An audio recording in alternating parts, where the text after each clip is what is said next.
ಸಲಾಮ್ ಅಲೈಕುಂ. ನಾನು ನಿಮ್ಮ ಪ್ರೀತಿಯ ಯಾಸ್ಮಿನ್ ರಿಯಾಜ್. ಸ್ನೇಹಿತರೆ, ಇವತ್ತಿನ ವಿಡಿಯೋ ಬಂದು ತುಂಬಾ ಇಂಟ್ರೆಸ್ಟ್ ಆಗಿದೆ. ಗಂಡ ಹೆಂಡತಿ ಅನ್ಯೋನ್ಯವಾಗಿ ಫ್ರೆಂಡ್ಲಿ ಆಗಿ ಒಬ್ಬರನ್ನು ಒಬ್ರು ಬಿಟ್ಟು ಕೊಡದೆ ಅಂಟ್ಕೊಂಡಿರುವ ರೀತಿ ಪ್ರೀತಿ ಮಾಡಬೇಕು. ಆ ಥರ ಬದುಕಬೇಕು. ಆ ಥರ ಬದುಕಬೇಕಂದ್ರೆ ಯಾವ ರೀತಿ ಇರಬೇಕು, ನೀವು ಮನೆಯಲ್ಲಿ ಏನೆಲ್ಲ ಮಾಡಬೇಕು, ಇದು ಸಾಧ್ಯನಾ ಅನ್ನೋವರೆಗೆ ಇದು ಸಾಧ್ಯ ಅನ್ನೋದಕ್ಕೆ ಈ ಒಂದು ವಿಡಿಯೋ. ಸೊ ಅದಕ್ಕಾಗಿ ಯಾರು ಕೂಡ ಸ್ಕಿಪ್ ಮಾಡಬೇಡಿ, ವಿಡಿಯೋ ಕಂಪ್ಲೀಟ್ ಆಗಿ ನೋಡಿ. ಹಾಗೆಯೇ ಹೊಸಬ್ರು ನನ್ನ ಚಾನಲ್ ಅನ್ನು ವೀಕ್ಷಣೆ ಮಾಡ್ತಿದ್ರೆ ದಯವಿಟ್ಟು ನನ್ನ ಸ್ನೇಹಿತರೆ ನನ್ನ ಚಾನಲ್ ಅನ್ನು ಸಬ್ಸ್ಕ್ರೈಬ್ ಮಾಡಿ. ಹಾಗೆಯೇ ವಿಡಿಯೋ ಪೂರ್ತಿ ನೋಡಿ. ನಿಮ್ಮ ಒಂದು ಕಮೆಂಟ್ ನನಗೆ ತುಂಬಾನೇ ಇಂಪಾರ್ಟೆಂಟ್. ದಯವಿಟ್ಟು ಕಮೆಂಟ್ ಮಾಡಿ. ಸೊ ನೇರ ವಿಷಯಕ್ಕೆ ಬರೋಣ. ಓಕೆ, ನಾನು 4 ಪಾಯಿಂಟ್ಸ್ ಹೇಳ್ತೀನಿ ಸ್ನೇಹಿತರೆ. ಈ 4 ಪಾಯಿಂಟ್ಸ್ ಅನ್ನು ನಿಮ್ಮ ಜೀವನದಲ್ಲಿ ಅಳವಡಿಸಿ. ಖಂಡಿತ ನಾ ಪ್ರಾಮಿಸ್ ಮಾಡ್ತೀನಿ, ನೀವು ಫ್ರೆಂಡ್ಲಿ ಆಗಿರ್ತೀರಾ. ನಿಮ್ಮಷ್ಟು ಖುಷಿಯಾಗಿ, ನಿಮ್ಮಷ್ಟು ಹ್ಯಾಪಿಯೆಸ್ಟ್ ದಂಪತಿಗಳು ಈ ಒಂದು ಜಗತ್ತಲ್ಲಿ ಯಾರು ಕೂಡ ಇರಲ್ಲ ಅನ್ಬೇಕು. ಆ ಥರ ಇರ್ತೀರ. ಮದುವೆ ಅಂದ್ರೆ ಸ್ವರ್ಗ ಅಂತ ಹೇಳ್ತೀರಾ. ಆದ್ರೆ ಈ ಪಾಯಿಂಟ್ಸ್ ಅನ್ನು ನೀವು ನಿಮ್ಮ ಲೈಫಲ್ಲಿ ಅಳವಡಿಸ್ಕೊಳ್ಬೇಕು. ಓಕೆ, ಸೊ ಯಾವುದೆಲ್ಲ 1 by 1 ಹೇಳ್ತೀನಿ. ಆ್ಯಂಡ್ ಮೊದಲಿಗೆ ಒಂದು, ನಿಮ್ಮ ಪಾಸ್ಟ್ ಲೈಫ್. ನೀವು ಮದುವೆ ಆಗ್ತೀರಾ, ಅದಕ್ಕಿಂತ ಮುಂಚೆದು ಫಾಸ್ಟ್ ಲೈಫ್. ಓಕೆ, ಮದುವೆ ಆಗುವ ಮುನ್ನ ನೀವು ನಿಮ್ಮ ಗಂಡ ಆಗಿರ್ಬೋದು, ಹೆಂಡತಿ ಆಗಿರ್ಬೋದು, ಮದುವೆ ಆಗಿರ್ತೀರ ಹೊಸತ್ತು. ತುಂಬ ಫ್ರೆಂಡ್ಲಿಯಾಗಿ ನನ್ನ ಗಂಡ ಹಂಗೆ ಹಿಂಗೆ ಅಂತ ಹೇಳಿ ತುಂಬ ಪ್ರೀತಿ ತೋರಿಸ್ತಾನೆ, ಹೆಂಡತಿ ಸಹ ತುಂಬ ಪ್ರೀತಿ ತೋರಿಸ್ತಾಳೆ, ತುಂಬ ನಂಬಿಕೆ ಇದೆ ನನ್ನ ಮೇಲೆ ಅಂತ ಏನು ಮಾಡ್ತೀರಾ, ನಿಮ್ಮ ಪಾಸ್ಟ್ ಲೈಫನ್ನು ಹೇಳಲಿಕ್ಕೆ ಸ್ಟಾರ್ಟ್ ಮಾಡ್ತೀರಾ. ನಿಮ್ಮ ವೇದನೆಗಳು, ನಿಮ್ಮ ಜೀವನದಲ್ಲಿ ಆದ ಕಹಿ ಘಟನೆಗಳು, ಕಹಿ ಚುಕ್ಕಿಗಳು, ಇದನ್ನೆಲ್ಲ ಒಂದೊಂದೇ ಹೇಳ್ತಾ ಹೋಗ್ತೀರಾ. ಕೆಲವೊಂದಿಷ್ಟು ಗಂಡಸರು ಏನ್ ಮಾಡ್ತಾರೆ ಅಂದ್ರೆ, ಗಂಡಂದಿರು ಇಲ್ಲಿ ಗಂಡು ಮತ್ತೆ ಹೆಣ್ಣು ಅಂತ ಬಂದಾಗ ಹೆಣ್ಣಿಗೆ ಇದ್ರಲ್ಲಿ ಪ್ರಾಬ್ಲಮ್ ಜಾಸ್ತಿ ಆಗಿರುತ್ತೆ. ಯಾಕಂದ್ರೆ ಮುಂದೆ ಹೇಳ್ತೀನಿ ಯಾಕಂತ. ಈಗ ನೀವು ಪಾಸ್ಟ್ ಲೈಫ್ ಅನ್ನು ಹೇಳಲಿಕ್ಕೆ ಹೋಗ್ತೀರಾ. ಕೆಲವೊಂದಿಷ್ಟು ಗಂಡಸರು ಏನ್ ಮಾಡ್ತಾರೆ ಹೇಳಿ, ನಿಮ್ಮ ಪಾಸ್ಟ್ ಲೈಫ್ ಅನ್ನು ಅವರೇ ಕೇಳ್ತಾರೆ.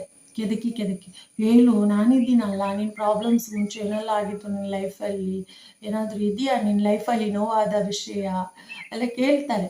ನೀವು ಪಾಪ ನನ್ನ ಗಂಡ ತುಂಬಾನೇ ನಂಬ್ತಾರೆ, ನನ್ನನ್ನು ಎಷ್ಟು ಪ್ರೀತಿ ಮಾಡ್ತಾರೆ ಅಂತ ಹೇಳಿ ಗೊಳೋ ಅಂತ ಅಲ್ಕೊಂಡು ಇದ್ದದನ್ನೆಲ್ಲ ಉದುರ್ತೀರ.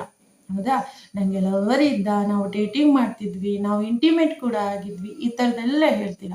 ಇಲ್ಲಿ ಗಂಡ ಆದವನಿಗೆ ಏನಾಗುತ್ತೆ ಹೇಳಿ, ಕೂತ ಅಂತ ಉರಿಲಿಕ್ಕೆ ಸ್ಟಾರ್ಟ್ ಆಗುತ್ತೆ. ನನ್ನನ್ನು ಮೋಸ ಮಾಡಿ ಮದುವೆ ಆಗಿದ್ದಾಳೆ, ಯಾರೋ ಜೊತೆಯಲ್ಲಿ ಇದ್ದು ಯಾರನ್ನೋ ಪ್ರೀತಿಸಿ ನನ್ನನ್ನು ಮದುವೆ ಆಗಿ ನನ್ನ ಜೀವನ ಹಾಳು ಮಾಡಿದ್ಲು, ಇವಳು ಏನಾಗಿದ್ದಾಳೆ, ಕೆಟ್ಟೋಗಿದ್ದಾಳೆ, ಇಂಥವಳೊಟ್ಟಿಗೆ ನಾ ಬದುಕಬೇಕಾ ಅಂತ ಫೀಲ್ ಆಗುತ್ತೆ. ನಿಮ್ಮಲ್ಲಿದ್ದ ಪ್ರೀತಿ ತಾನಾಗಿ ಕಮ್ಮಿ ಆಗ್ತಾ ಬರುತ್ತೆ. ಆತ ಇನ್ನೊಂದು ಹುಡುಗಿಯೊಂದಿಗೆ ಆಕರ್ಷಣೆಗೆ ಒಳಗಾಗ್ತಾ, ಅಂದ್ರೆ ನೀನ್ ಬೇಡ ಅನ್ನೋ ಒಂದು ಸಿಚುವೇಶನ್ ಬಂದ್ಬಿಡ್ತಾನೆ. ಈಕೆ ಬೇಡ, ನನಗೆ ಈಕೆಯಿಂದ ಡಿವೋರ್ಸ್ ಪಡ್ಕೊಂಡು ಈಕೆಯಿಂದ ದೂರ ಮಾಡಿ ಇನ್ನೊಂದು ಹುಡುಗಿಯನ್ನು ಮದುವೆ ಆಗ್ತೀನಿ, ಈಕೆ ಸರಿ ಇಲ್ಲ, ಇವಳ ಕ್ಯಾರೆಕ್ಟರ್ ಸರಿ ಇಲ್ಲ ಅಂತ ಅನ್ಕೊಳ್ತಾನೆ. ಕೆಲವೊಂದಿಷ್ಟು ಗಂಡಸರು ಮಾತ್ರ, ಎಲ್ಲರಿಗೂ ನಾ ಹೇಳ್ತಾ ಇಲ್ಲ, ಕೆಲವೊಂದಿಷ್ಟು ಗಂಡಸರು ತುಂಬಾ ಒಳ್ಳೆಯವರು. ಹೇಳ್ತಾರೆ, ನಿನ್ ಪಾಸ್ಟ್ ಲೈಫ್ ಈ ತರ ಎಲ್ಲ ಆಗಿದೆ, ಪರವಾಗಿಲ್ಲ, ಇನ್ನು ಮುಂದೆ ನಾವು ಮದುವೆ ಆದ್ಮೇಲೆ ಜೀವಿಸ್ತೀವಲ್ಲ, ಅದು ನಮ್ಮ ರಿಯಲ್ ಲೈಫ್. ನಾವು ಚಂದ ಮಾಡಿ ಬದುಕುವ, ಎಲ್ಲವನ್ನು ಮರ್ತು ಬಿಡು, ನಾನಿದ್ದೀನಿ ನಿನ್ನೊಟ್ಟಿಗೆ ಸದಾ ಅಂತ ಹೇಳುವ ಗಂಡಸರು ಕೂಡ ನಮ್ಮ ಮಧ್ಯೆ ಇರ್ತಾರೆ.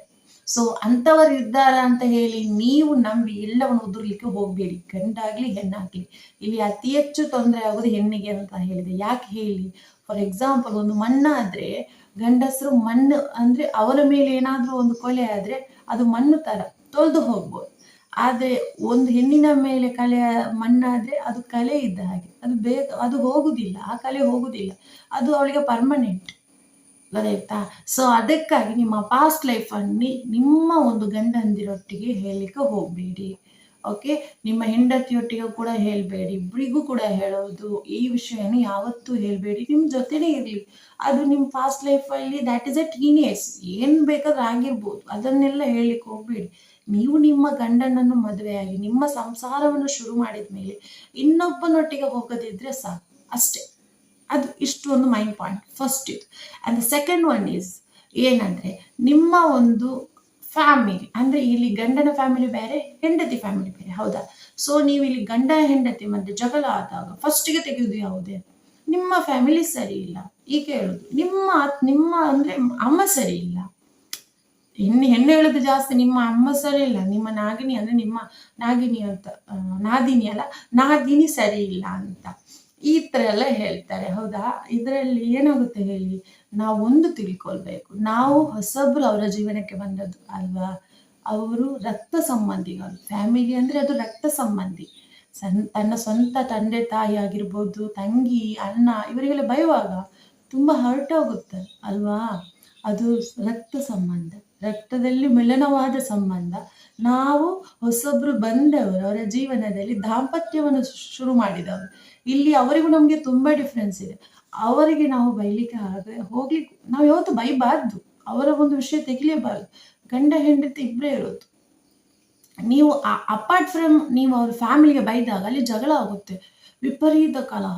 ಇಲ್ಲಿ ಜಗಳ ಆದಾಗ ಎಲ್ಲರ ಫ್ಯಾಮಿಲಿ ಹೆಸರು, ಅವರ ಹೆಸರು ತೆಗೆದು ಬೈಯುತ್ತೆ.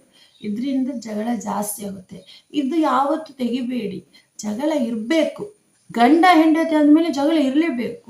ಅದು ಸಣ್ಣ ಸಣ್ಣ ಜಗಳ ಆಗಿರ್ಬೇಕು, ಕೋಳಿ ಜಗಳ ಆಗಿರ್ಬೇಕು. ಅದರಲ್ಲಿ ಒಂದು ವಿರಸನೆ ಬೇರೆ ಇರುತ್ತೆ. ಸೊ ಆ ಥರ ಇರಬೇಕು, ಅದೊಂದು ಖುಷಿ. ಆ ಒಂದು ಸಣ್ಣ ಸಣ್ಣ ಕೋಳಿ ಜಗಳ ಒಂದು 10-20 ಮಿನಿಟ್ಸ್ ಆಮೇಲೆ ಸರಿ ಆಗೋದು, ಅದೊಂದು ದಾಂಪತ್ಯದಲ್ಲಿ ಅದೊಂದು ಸರಸ, ಅದೊಂಥರ ವಿರಸ, ಅದು ಇರಲೇಬೇಕು. ಈ ಥರ ಜಗಳ ಬೇಡ. ಫ್ಯಾಮಿಲಿ ವಿಷಯ ಮ್ಯಾಟ್ರ್ ಎಲ್ಲ ತೆಗಿಲಿಕ್ಕೆ ಹೋಗಲೇಬೇಡಿ. ಆ್ಯಂಡ್ ನೆಕ್ಸ್ಟ್ ಬಂದು ಫೈನಾನ್ಷಿಯಲ್ ಪ್ರಾಬ್ಲಮ್. ಅಫ್ಕೋರ್ಸ್ ಅತ್ಯಧಿಕವಾಗಿ ಜಗಳ ಆಗೋದು ಫೈನಾನ್ಷಿಯಲ್ ಪ್ರಾಬ್ಲಮ್. ಹಣ ಹಣ ಹಣ ಹಣ ದುಡ್ಡು. ಒಂದು ಎಕ್ಸಾಂಪಲ್ ಕೊಡ್ತೀನಿ ನಿಮಗೆ ನಾನು.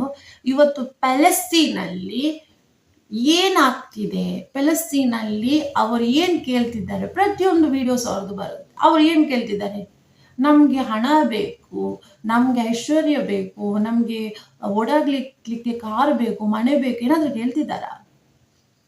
ಅವ್ರು ಕೇಳ್ದು ಒಂದೇ, ಬೊಗಸೆ ನೀರು, ಒಂದು ಹೊತ್ತು ಊಟ ನಮ್ಗೆ ಕೊಡಿ, ನಮ್ಮ ಮಕ್ಕಳನ್ನ ನಾವು ಉಳಿಸ್ಕೊಳ್ತೀವಿ ಅಂತ. ಅಂದಮೇಲೆ ಈ ಜಗತ್ತಿನಲ್ಲಿ ಮುಖ್ಯವಾದದ್ದು ಏನು? ಬೊಗಸೆ ನೀರು ಮತ್ತೆ ಒಂದೊತ್ತು ಅನ್ನ. ಇಷ್ಟೇ. ಇಷ್ಟು ಗೊತ್ತಿದ್ದವನು ಯಾವತ್ತು ಈ ಒಂದು ಸಂಸಾರದಲ್ಲಿ ಜಗಳ ಮಾಡ್ಲಿಕ್ಕೆ ಹೋಗುದಿಲ್ಲ. ಸಂಸಾರದಲ್ಲಿ ಜಗಳ ಯಾಕೆ ಬರುತ್ತೆ ಹೇಳಿ? ಫೈನಾನ್ಷಿಯಲ್ ಪ್ರಾಬ್ಲಮ್ ಯಾಕೆ ಬರುತ್ತೆ ಹೇಳಿ? ಆಸೆಗಳು ಜಾಸ್ತಿ ಆದಾಗ. ಆಸೆಗಳು ಯಾಕೆ ಅಂಥದ್ದೆಲ್ಲ? ಆ ಒಂದು ಗಾಜಾ, ಒಂದು ಪ್ಯಾಲೆಸ್ತೀನಲ್ಲಿ ಊಟಕ್ಕೂ ಕೂಡ ಸಿಗದೆ ಎಷ್ಟು ಪರದಾಡ್ತಿದ್ದಾರೆ. ಮಹಿಳೆಯರಿಗೆ ಯಾವುದೇ ರೀತಿಯ ಒಂದು ಸೇಫ್ಟಿ ಇಲ್ಲ ಅಲ್ಲಿ. ಮಹಿಳೆಯರಿಗೆ ಪ್ರತ್ಯೇಕವಾಗಿ ಟಾಯ್ಲೆಟ್, ಬಾತ್ರೂಮ್ ಅಂಥದ್ದು ಏನು ಇಲ್ಲ. ಬಾತ್ರೂಮ್ ಏನು, ಮಲಗ್ಲಿಕ್ಕೂ ಸ್ವಲ್ಪ ಜಾಗ ಇಲ್ಲ. ಟೆಂಟ್ ಹಾಕೊಂಡು ಮಲಗ್ತಾ ಇದ್ದಾರೆ. ಇಂಥದ್ದೆಲ್ಲ ನಡೀತಾ ಇರುವಾಗ ನಾವು ಅದನ್ನೆಲ್ಲ ನೋಡಿ ತಿಳ್ಕೊಳ್ಬೇಕು.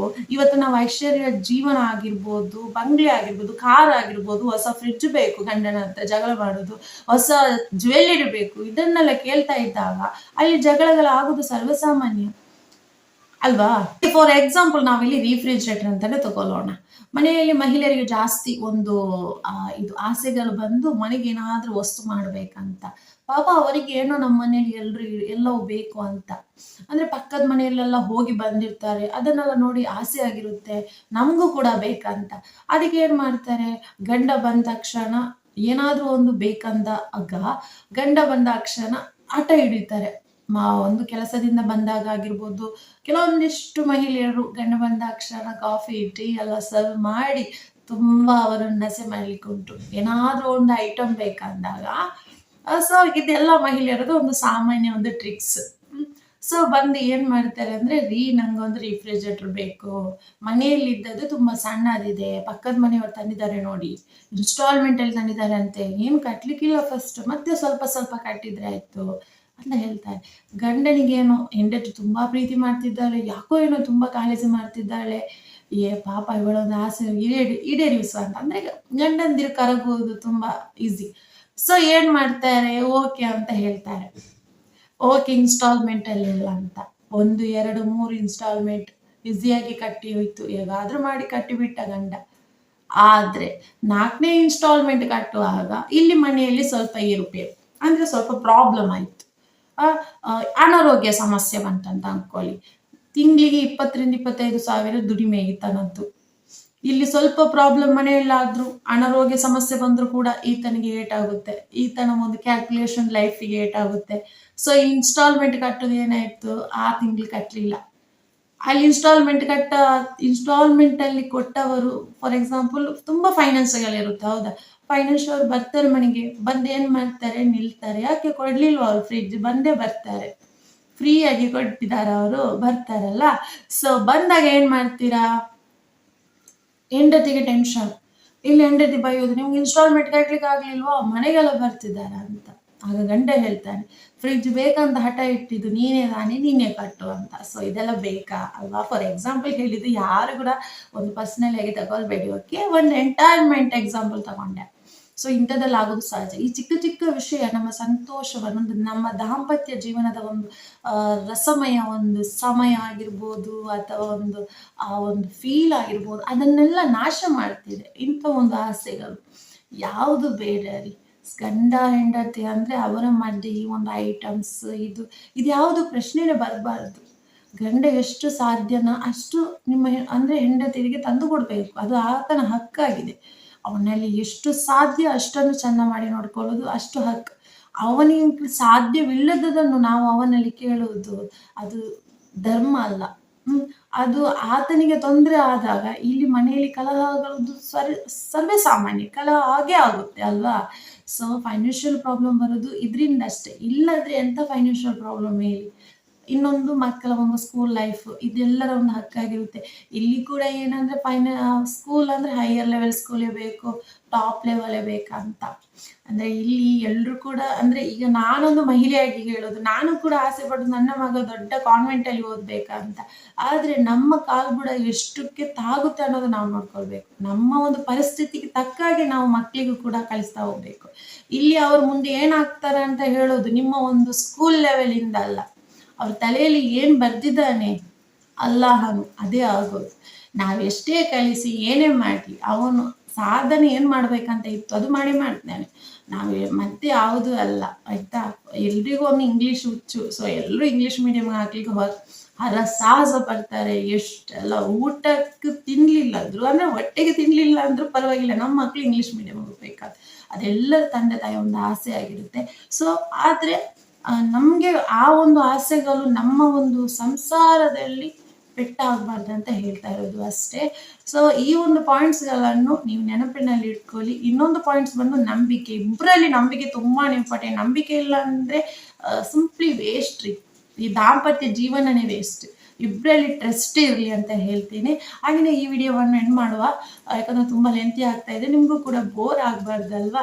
ಸೊ ಇಂತಹ ಒಂದು ಅಮೂಲ್ಯವಾದ ವಿಷಯಗಳು, ದಾಂಪತ್ಯಕ್ಕೆ ಬೇಕಾದ ಯಾವುದಾದ್ರೂ ಸಮಸ್ಯೆಗಳನ್ನು ಎಷ್ಟು ಸಾಧ್ಯವೋ ಅಷ್ಟರ ಮಟ್ಟಿಗೆ ಬಿಡಿಯಾಗಿ ಬಿಡಿಸ್ತಾ ಒಂದೊಂದು ವಿಡಿಯೋನ ಮಾಡ್ತಾ ಇದ್ದೀನಿ.